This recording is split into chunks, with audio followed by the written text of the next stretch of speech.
જય સ્વામિનારાયણ, જય શ્રી કૃષ્ણ બેનો। આજે આપણે એક પરાઠા બનાવીશું રતલામી સેવવાળા। તો એના માટે મેં લીધો છે ઘઉંનો રોટલીનો લોટ લીધો છે, એક બાઉલ રતલામી સેવ છે, ધાણા છે, લાલ મરચું પાવડર છે, ઘી છે અને તેલ છે। આપણે પરાઠા બનાવવા માટે આપણે પહેલાં રતલામી સેવને ક્રશ કરી દઈશું। આપણે સેવ ક્રશ થઈ ગઈ છે, એને આપણે એક બાઉલમાં લઈ લઈશું। આપણે પરાઠા માટેનો લોટ તૈયાર કરીશું। તો સૌપ્રથમ આપણે બાઉલમાં ઘઉંનો લોટ લઈશું।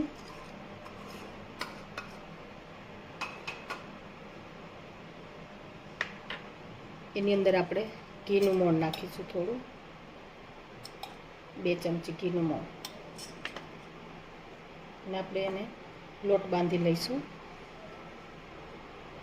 આપણા પરોઠા માટેનો લોટ તૈયાર થઈ ગયો છે, એને આપણે તેલથી ગ્રીસ કરી લઈશું।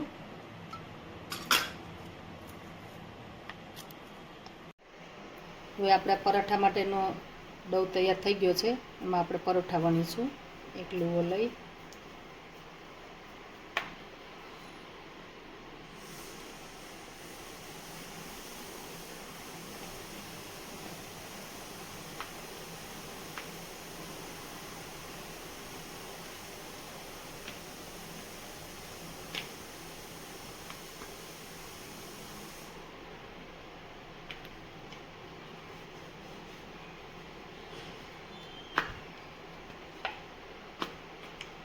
આપણે એની મોટી રોટલી વણી લઈશું।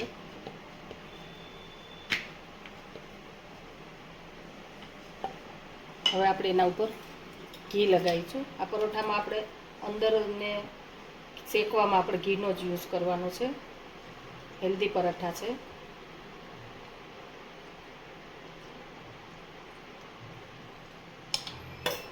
હવે ઉપર આપણે આ સેવનો ભૂકો ભભરાવીશું।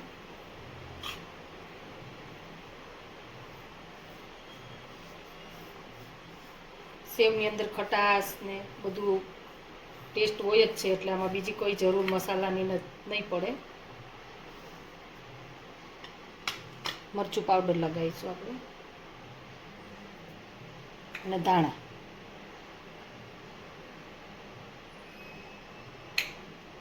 હવે આપણે એને રોલ વાળી દઈશું।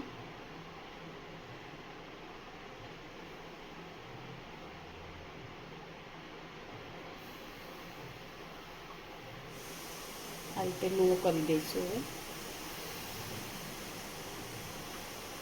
અને એને ફરી હવે વણી લઈશું પટામણ કરી।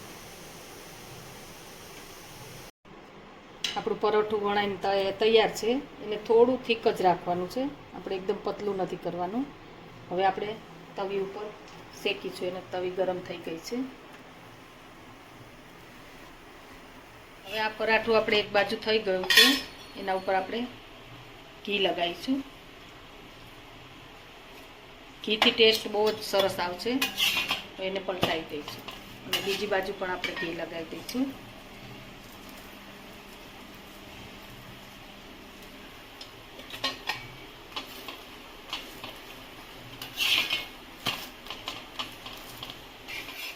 આપણે પરાઠું શેકાઈને તૈયાર થઈ ગયું છે, એને આપણે પ્લેટમાં લઈ લઈએ। હવે એક બીજી રીતે હું તમને વણતા બતાવું છું।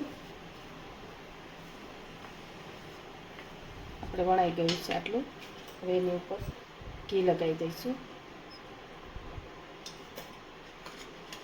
પછી સેવનો ભૂકો,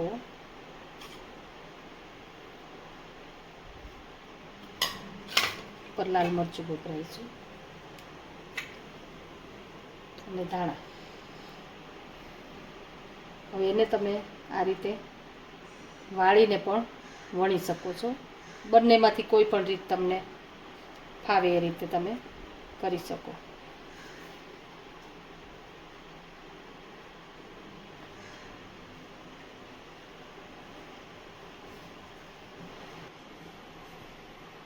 હવે આપણે આ પરાઠું તૈયાર થઈ ગયું છે, એને આપણે શેકી લઈશું।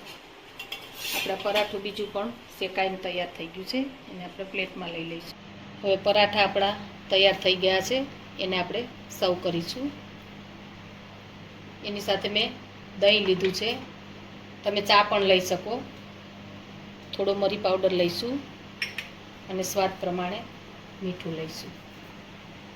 તો તૈયાર છે આપણા રતલામી સેવના પરાઠા. ખૂબ સરસ ટેસ્ટ આવે છે. નાના બાળકોને મોટાને બધાને ભાવશે. તમે એકવાર ચોક્કસ ટ્રાય કરજો.